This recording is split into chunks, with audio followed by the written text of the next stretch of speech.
اس رات کو تلاش کرنے کی کچھ نشانیاں بھی ہیں۔ سب سے پہلی نشانی یہ ہے کہ لیلۃ القدر کی رات میں وہ رات بڑی ہی پرسکون ہوتی ہے، اس میں شور و شغف نہیں ہوتا۔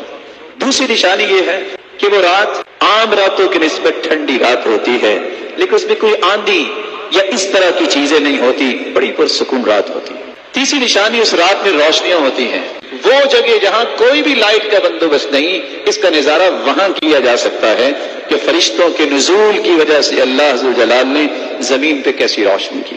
اور بعض علماء نے لکھا ہے کہ اس رات میں جو قیام کرتا ہے، جو لذت اس رات اسے محسوس ہوتی ہے، وہ دوسری راتوں میں محسوس نہیں ہوتی۔ لیلۃ القدر کی نشانیوں میں ایک نشانی یہ بھی ہے کہ جب اگلے دن سورج نکلتا ہے تو اس کی شعاعیں اتنی تیز نہیں ہوتی، اس کی رنگت سرخ ہوتی ہے اور کمزور وہ جوبن ہوتا ہے۔ اس سے بھی پہچانا جا سکتا ہے کہ یہ رات لیلۃ القدر کی ہے جو اس سے پہلے گزر چکی۔